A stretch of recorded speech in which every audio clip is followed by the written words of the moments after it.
So hello, everyone. Thank you. And thanks for joining us for our February video series. This event is hosted by School Insurance Advisors, powered by Van Popering Insurance.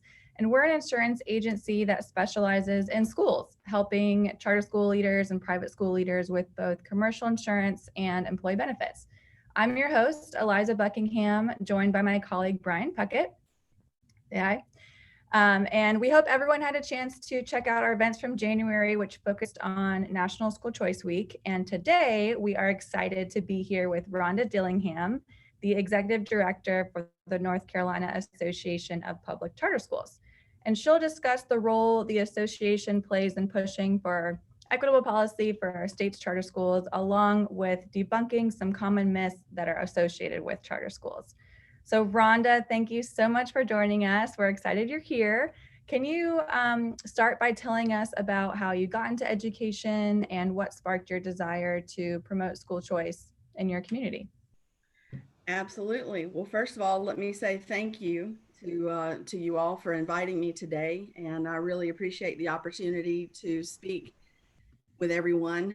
When I was preparing for this, my new assistant, Wendy Dunn, who is, I see her name here, and she and I were talking a little bit, and she said, Rhonda, you have to tell this one story about what got you into education. So if y'all think this is psycho, blame it on Wendy, okay? But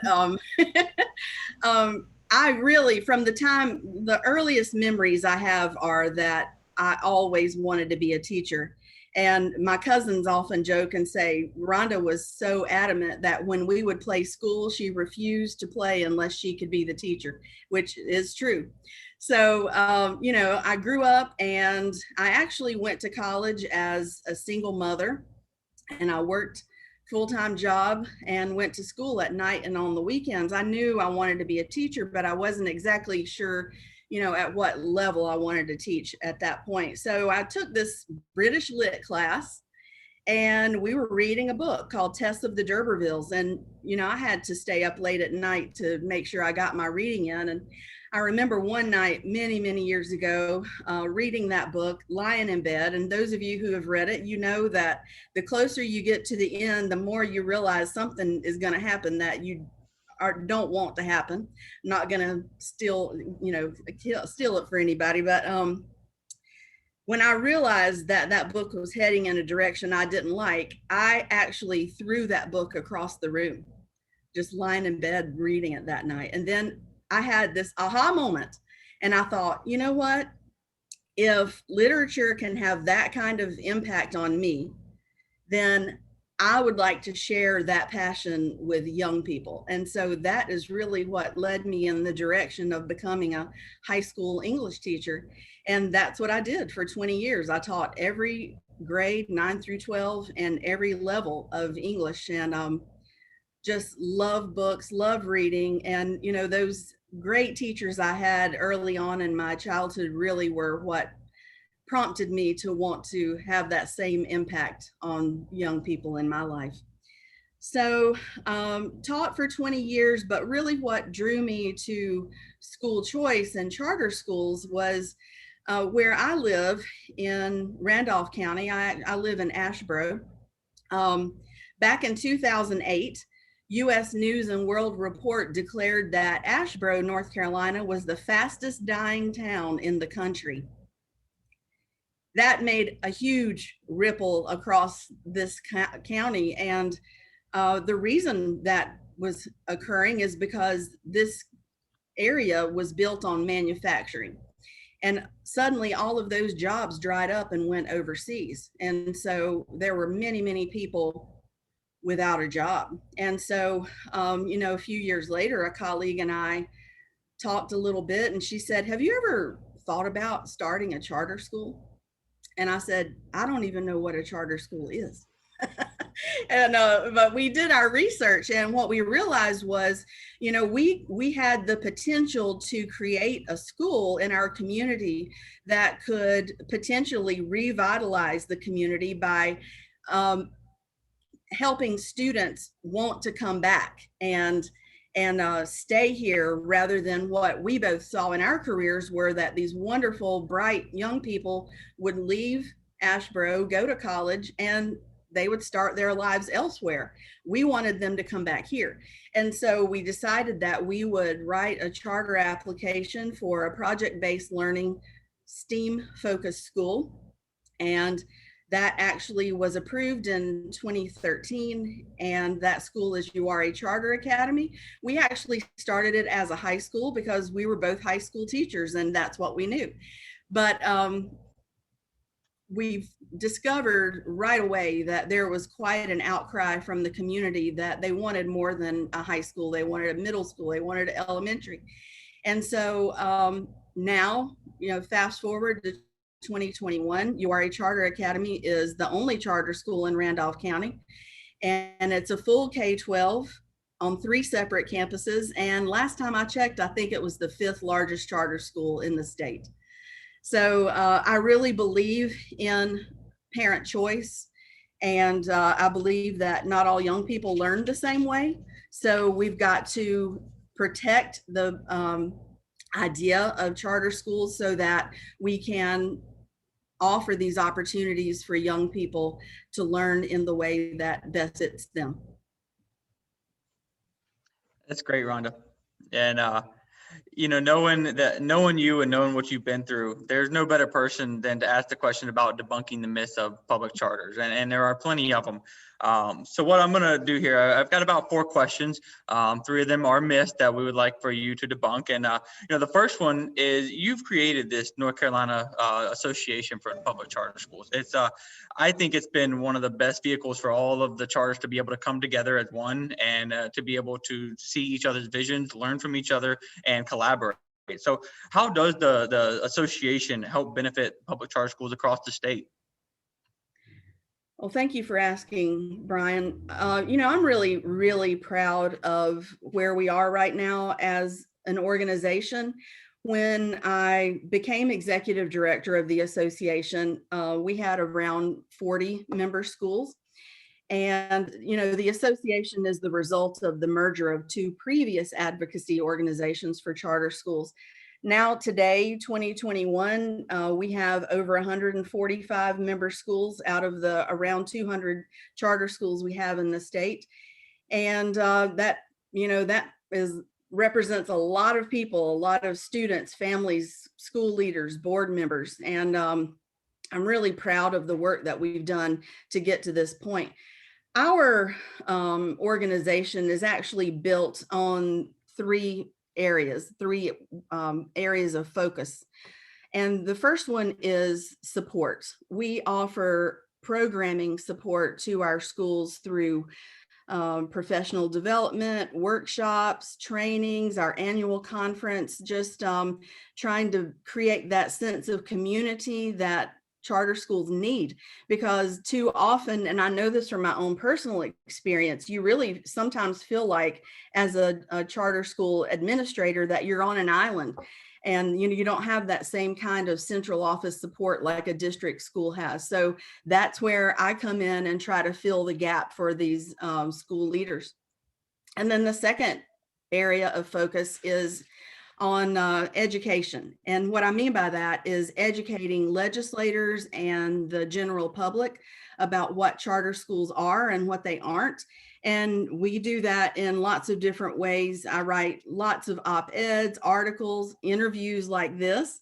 And in fact, I actually have an op-ed that was just published today in the North State Journal. So, it's really, really important that we tell our story, because if we allow other people to do it, then that's where these myths are born, and we've got to get even better about that.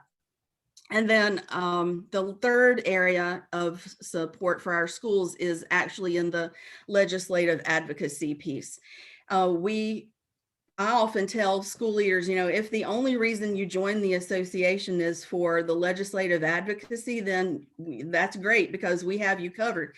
We have a government relations team that is on the ground in Raleigh every single day, working to protect the flexibility and autonomy that charter schools enjoy, and to further advance our priorities there.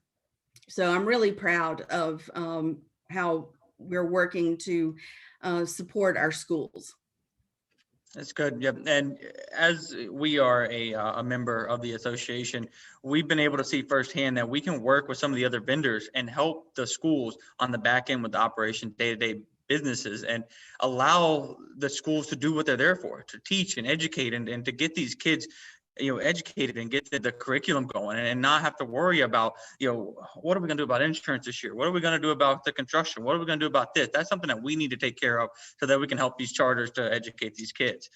So one of the first myths is, according to the National Alliance for Public Charter Schools, charter schools are not held accountable. Why is this untrue? You know what? That it's probably the most ridiculous myth out there, because charter schools face the ultimate accountability, and that is they are schools of choice.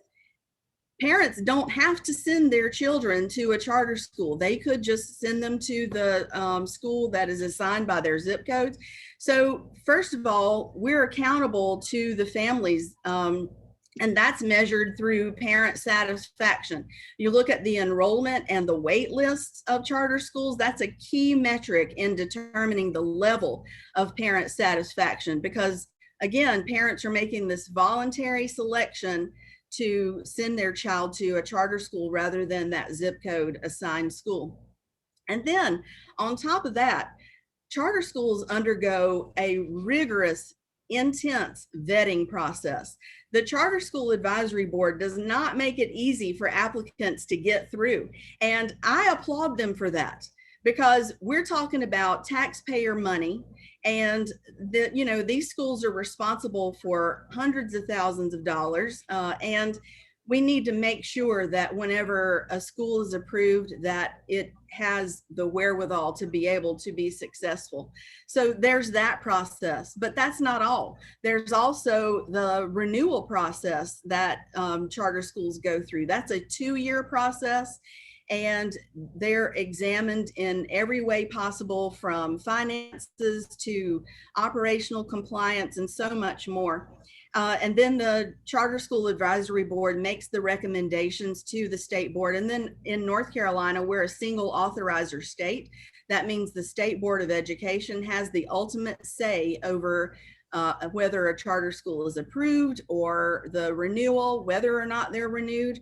And then as far as the accountability piece goes, charter schools can be shut down. In fact, since the law was passed in 1996, 44 of them have been shut down, and they can be shut for underperformance, that's academic performance, or financial non-compliance, those sorts of things. So, I say that is the ultimate accountability. Every year, charter schools have to do what we call a performance framework. That's where they have to create all kinds of data for the Office of Charter Schools to evaluate. And it's not easy. I see a lot of charter school administrators on this call right now, and they would attest to the fact that it is not easy.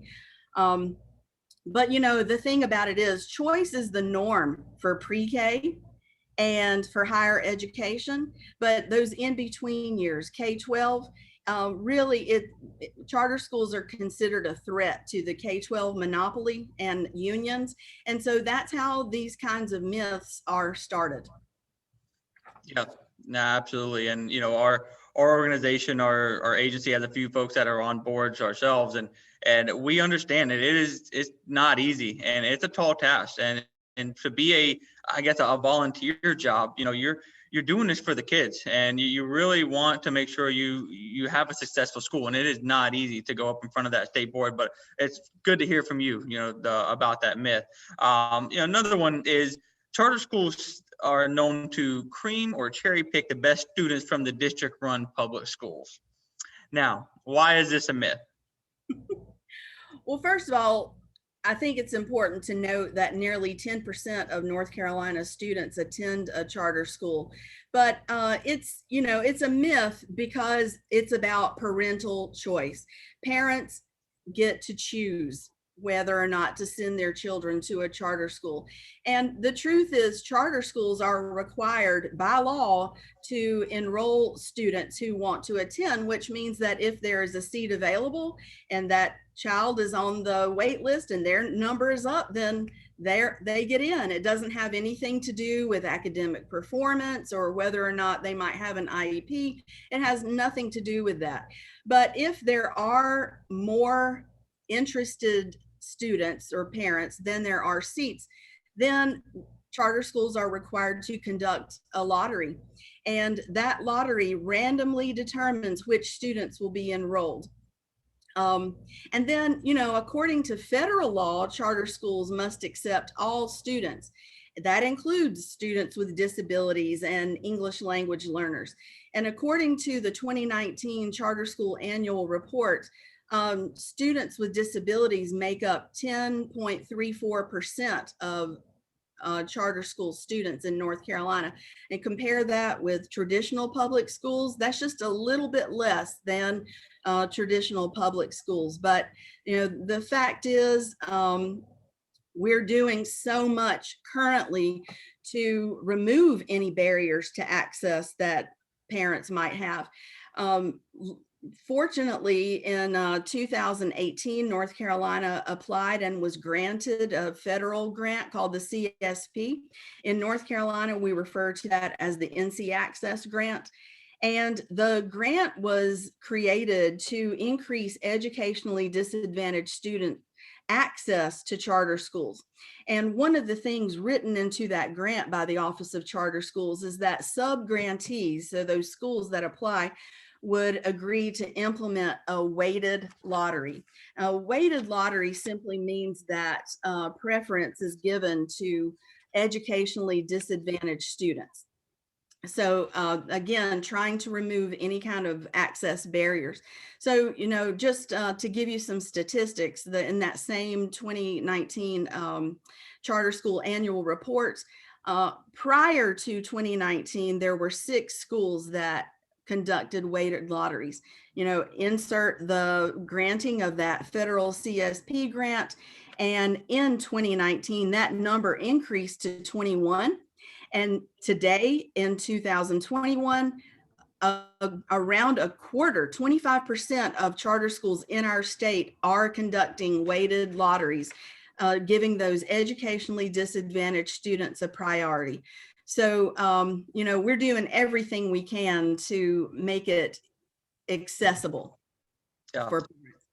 Yeah, absolutely. And, that's why we want to do stuff like this. We want to get to yourself with the association, Linda Lynn, people that we can collaborate with and tear down these barriers, get this out to the social media platforms that we have and to our parents and let them know that there are barriers here. We need to all work together to tear these down and, to let them understand that, hey, charter schools are good. They're a good thing. They're not tuition and there are myths and we need to debunk these myths. And that's why we wanted to bring you on. And this last one, Rhonda, it's a big one, but we're going to go ahead and ask you. So the most common myth with charter schools is they take money away from the public schools. Debunk. It's just ridiculous. That's a way to divert people's attention away from the good work that charter schools are doing. I often use, and you'll hear other charter school advocates use the analogy of a grocery store. Imagine that for years and years and years, you do your grocery shopping at Kroger, and then for whatever reason, you decide that you want to shop at Food Lion.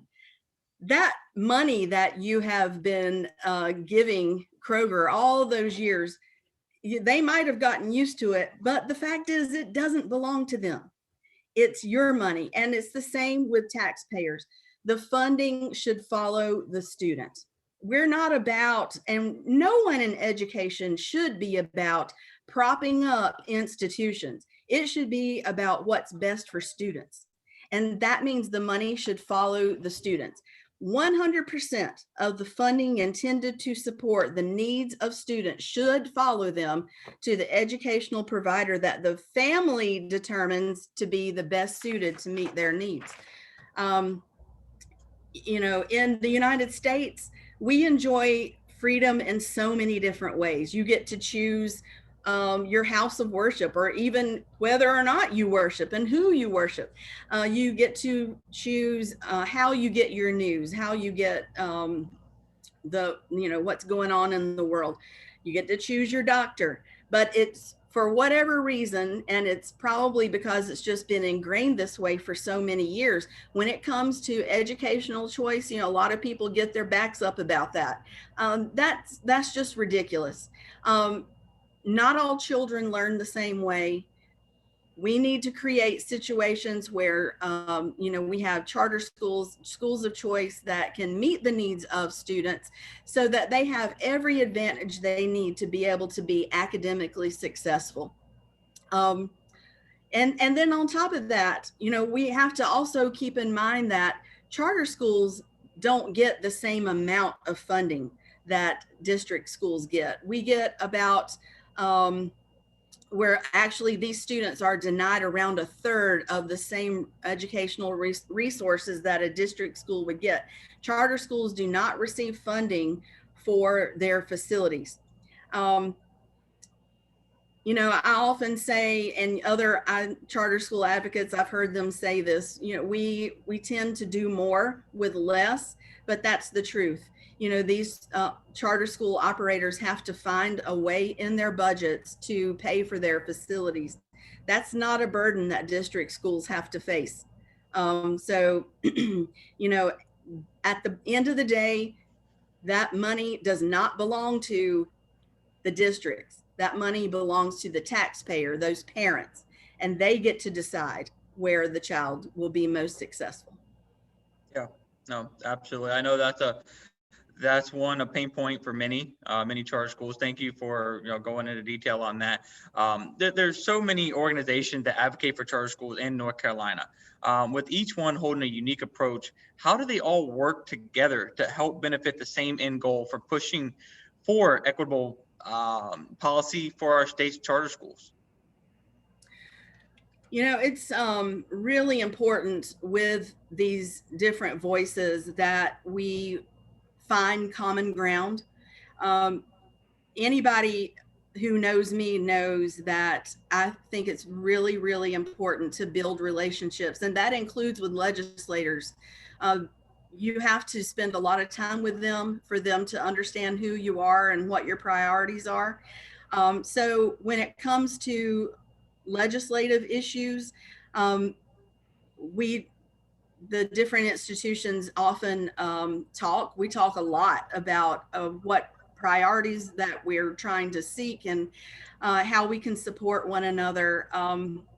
Our lobbyists for the association meet actually weekly with the other charter school lobbyists representing the different institutions, to make sure that everybody understands what is going on and any kind of progress that they might be making with legislators, or any kind of resistance they might be facing. And that way we're constantly in communication and doing our very best to support each other.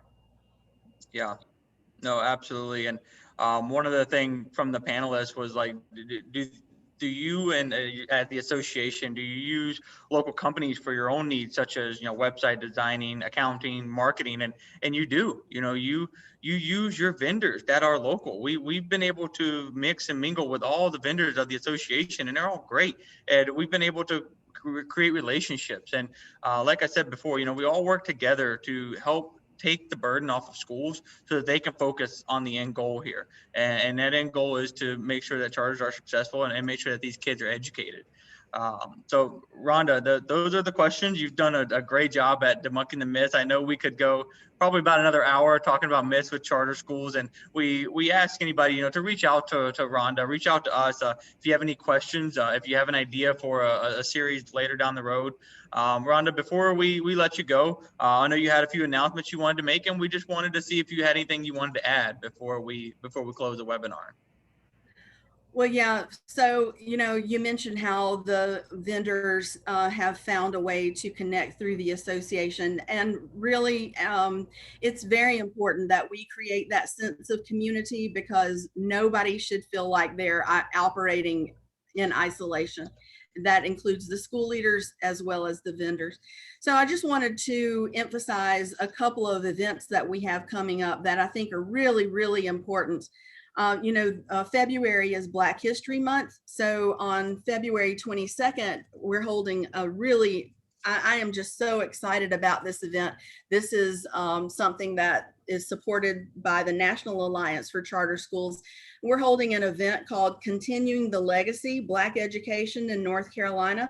And we'll have a panel discussion with state and charter school leaders discussing the benefits of charter schools for students of color.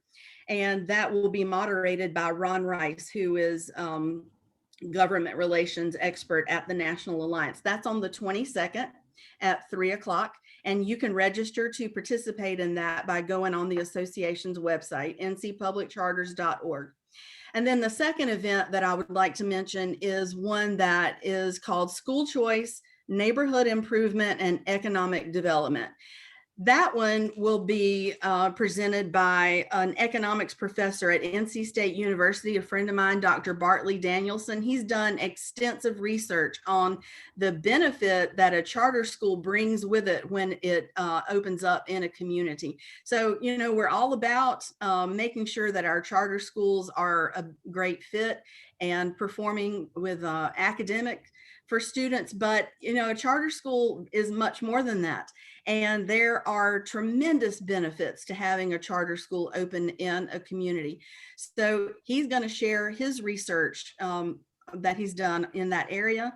And that's on the 25th. And I believe that one is at 1:00. But again, go on the website and check it out. Register for those. We'd like for everyone to join us who possibly can. Yeah, great. And Rhonda, one last thing came into mind before we do wrap up is you have the association that does all the the conferences each year in person. They're great. We got to see you with a bunch of Indians dancing behind you, going crazy. A great show at Cherokee, and it was a lot of fun. And now this year has been a lot different. What has been the biggest hurdle for you as the association with what's been going on in our communities or in the world? Well, I think the biggest hurdle has been in trying to find ways to connect folks. When schools were closed down the middle of March, it was like, a slap in the face to so many of these charter school leaders because they never planned to have remote instruction. The teachers weren't prepared for that. And so we had to find a way to support them through that difficult time. And so right away, we created weekly phone calls where we brought on experts who could help them in tackling these new unexpected issues. And, it seemed like there was so much new information coming at them constantly. So we had those weekly phone calls, but we also had, at that time, I was doing daily emails, trying to just condense everything down to some manageable chunks of information to ease the burden. So, just creating that sense of community, making sure that we're staying plugged into the needs of our schools. And I'm just really, really proud that we were able to do that. And I'd like to take this opportunity to thank our 145 member schools and the vendor members for their support. And that includes Brian, you, Tom, and your team at Van Popering.